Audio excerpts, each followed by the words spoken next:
My elders, I stated before, they were Kashmiri Brahmins. My grandfather, though a pious Muslim, he still thought he was a Brahmin. He had the cheek to say that. My father and my uncles, they didn't care about these things. They were just Muslim like everybody else. I was myself very anti-Hindu. In 1947, I played hell with the non-Muslims. Then one night when I slept, I was Muslim. When I woke up next morning, I was a Hindu. I don't know what it is. I was upset. I wanted to know the reason. Eventually, the special word I forgot at the moment, which show that you carry the genes of not only your parents, but you carry ancestral genes as well. And occasionally they wake up, they rise up, and you begin to copy your ancestors. I think this is what happened. I have no other explanation. Then I read the Vedas and I knew, no, I am on the right line. It took me 20 years to write the book Vedic Civilization. Without determination, it wouldn't have been possible. My business was doing very, very well some 20 years ago or 25 years ago. I just packed it in. I wanted to do the work which I am doing, and I am glad I have no money, but I still live like a lord, and that is good enough for me. I don't want to hold money. I have done my best for my children. They should look after themselves. Nobody. Would you like, at the end of your journey, to be cremated or buried? Cremated. I got my wife, but she's a Christian. She didn't like the idea of my being cremated. I have begged her to please have me cremated. I have my daughter in London. I have begged her to make sure that her mother, that is my wife, cremates me. That answers your question? Yes. All my ancestors were cremated. There was a custom in all advanced countries that those big people, they were cremated, but the poor people were buried. So it's a good way of becoming a big man, isn't it? But if you have to speak the truth, there is only one way. You can't mince it. Yeah. You can't mince it, yes. You can't. 2 and 2 makes 4. You can't say, oh, it is quarter to 4 quarter. And 3 hours is 5. You have to stand up and state the truth. There is no other way. It always carries some risk. If you can't take the risk, don't bother. I'm willing to think good of India, include them. But those who are not, give them ultimatum. Move to Pakistan, or go back to Arabia. No, you are here, you are respecting this house. Yes. Now if you don't, well, I can't be hospitable. If India is not their country, why are they there? That's true. Generation after generation, Hindus have taken no action against it. When you say that Islam doesn't make sense, or you cannot realize God through Islam, You can't. why is that there's such a big following? Why is it such a big religion? Why there are so many fools in the world?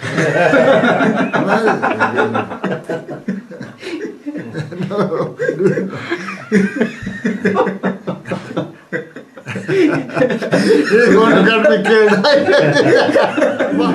Why is that Islam is so fundamentalist? Why? For what reason is it is? Islam is the collection of certain principles. Unless you follow them, you have no right to call yourself a Muslim. It is sticking to those principles which makes you fundamentalist. But these people have eased everything for themselves, that if you do what the Prophet did, you are a Muslim, otherwise you are not. Now the Prophet waged so many jihad. Jihad means fighting with sword. Not the way the Muslim pretend that it means The higher jihad. yeah, that is the only jihad. The rest is just a definition they have made. Now sustenance means this. No, you can't call breathing a sustenance, though it may be called, but that is not real sustenance, is it? And since these people are so frustrated now, they can't make headway anyway, so they are become more and more fundamentalists. The fact that they blow themselves off, no sane person can do that. You got to be completely upset to do this thing. You got only one life. This is why you are inclined to defend yourself. The person who is going to blow himself off is not a normal person, is he? But this is the result of fundamentalism. But do you think Islam creates this abnormality in a person's mind? Yes, it does. For example, Islam teaches hatred of non-Muslims. Now, if I begin to believe you are not human, I am not going to love you. I am not going to think of you as my equal. No, this is the basic philosophy of Islam, that everybody who is not a Muslim is not human. He should be subdued. He must be made to make a taxpayer, a humble, obedient servant. Now, with this philosophy, you can't do anything but to hurt those who do not practice what you practice. And all these things I have stated in my book called Islam and Terrorism. But would you not support a peace-loving Muslim, and if he offers 5 days namaz? So do you think there's anything wrong with that? That is just a ritual. That is a personal ritual. Okay. It is the same thing. If you are a drinker, if you get whiskey, you feel better. If you don't get whiskey, you feel restless. That is just a ritual. Now, when I was a Muslim, unless I prayed 5 times, I couldn't sleep at night. Okay. But when I had a change of opinion, then it was a different thing altogether. Do you think Muslims worship the same God as Hindus and other people do? No. Because I feel they worship an Asura actually. Because Islam does not believe there is any other God except Allah. Now, if you want me to explain what Allah is, if I explain it now, there will be riots. So, in a roundabout way, again, Muslims do not, they believe, sincerely believe that God is one, but in actual effect, God is not one. You want to know, because this is a very important statement, what they call kalma, which means there is no God but Allah. But the tragedy is, if you believe in Allah, you don't become a Muslim. Hindus believe in Allah, God. Christians believe in God. So many other people in God, but they still don't qualify as Muslim. Believe in Muhammad. Now, which one is more important, Muhammad or Allah? Unless you believe in Muhammad, you cannot become Muslim. And if you are not a Muslim, you go to hell. So if Allah cannot save you from going to hell, what kind of Allah is He? True. Pointing on Him.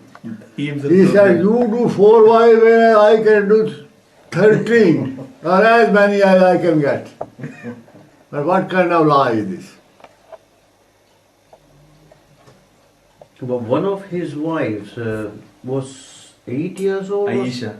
Aisha, is it? That's a controversy. They said she is 16 years old. No, there is no controversy. The Hadith clearly says that she was 6 years old. 6 years old. Yeah, when he married her. And they also claim that you have to ask the consent of the woman whom you want to marry. What does a 6-year-old woman know about marriage? But they claim she was 16. They tell lies they have made.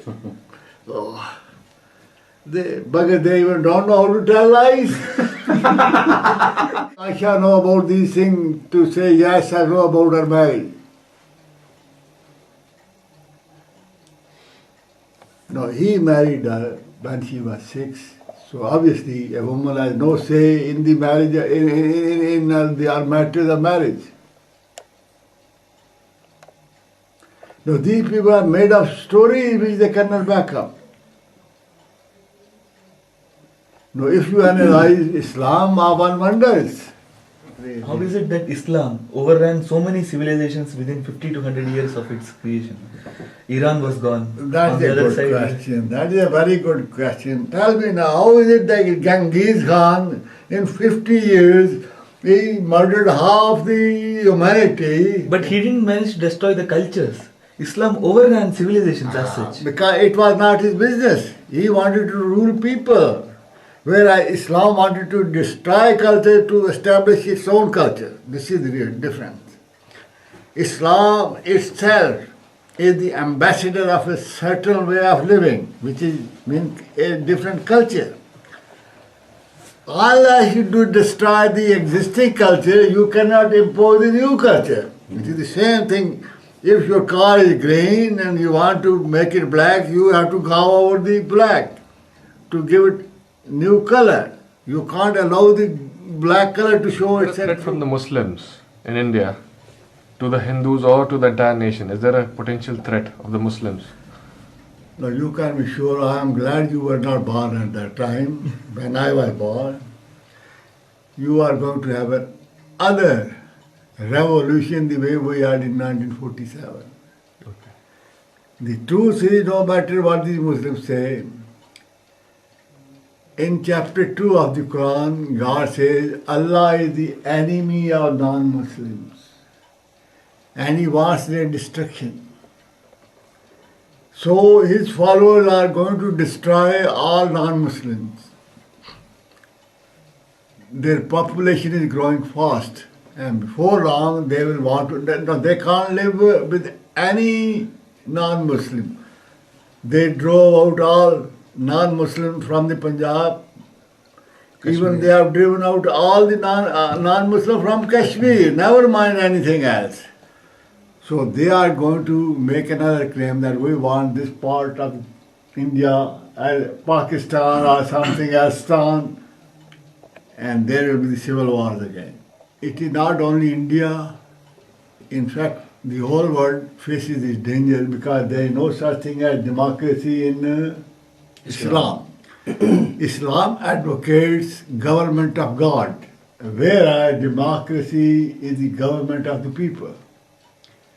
What will happen is, when the population of the Muslims of India increases, they will rule India by force of their vote.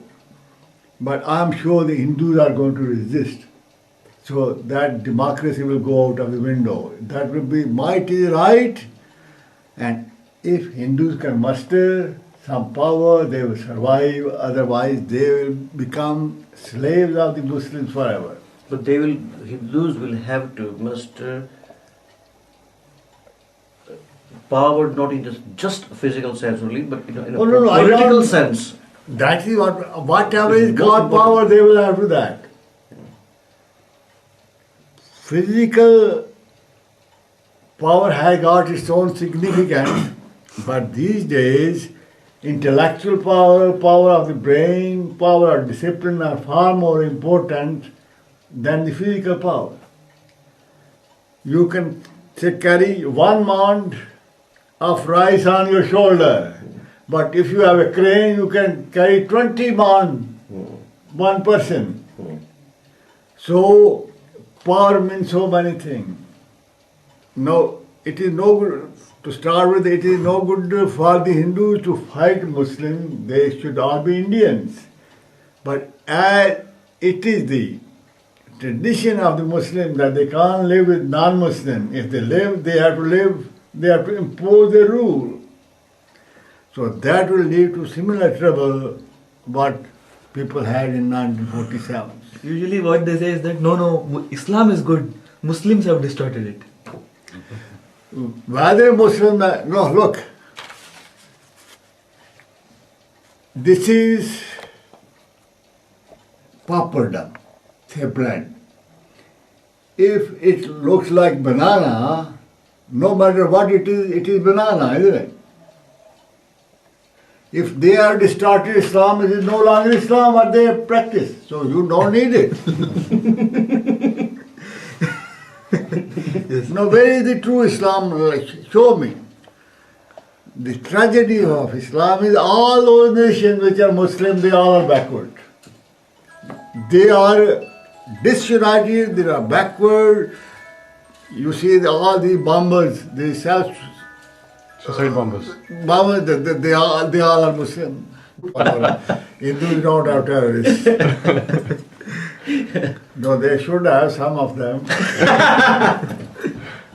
No, that is true, because we live in an age of violence. What do you have to say about the secular people in India? There's a big intellectual class which poses to be secular Now where? in India.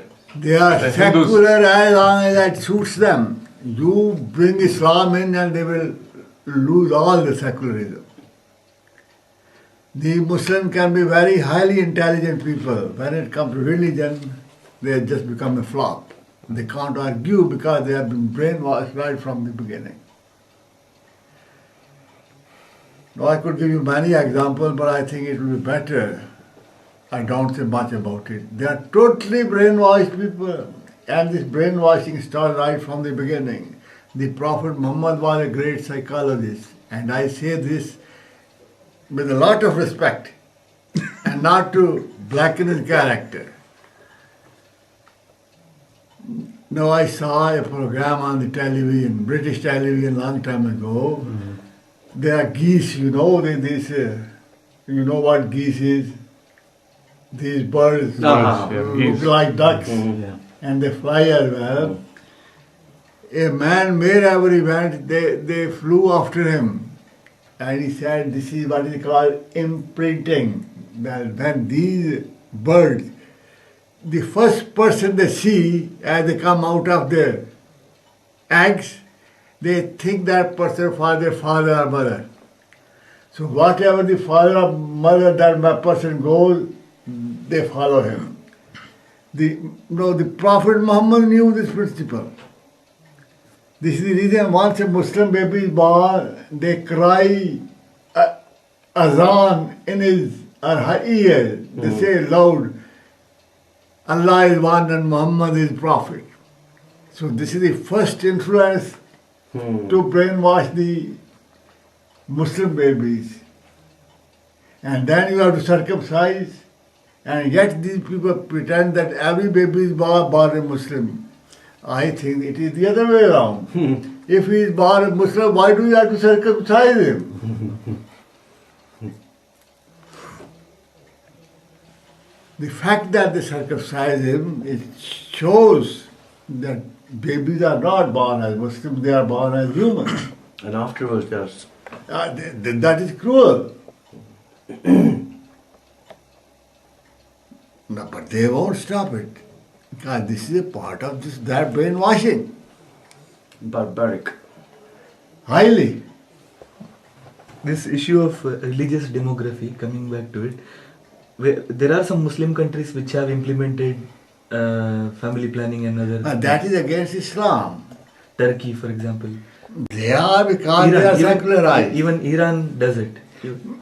Because it is necessary, they can't raid other countries to settle their people there anymore.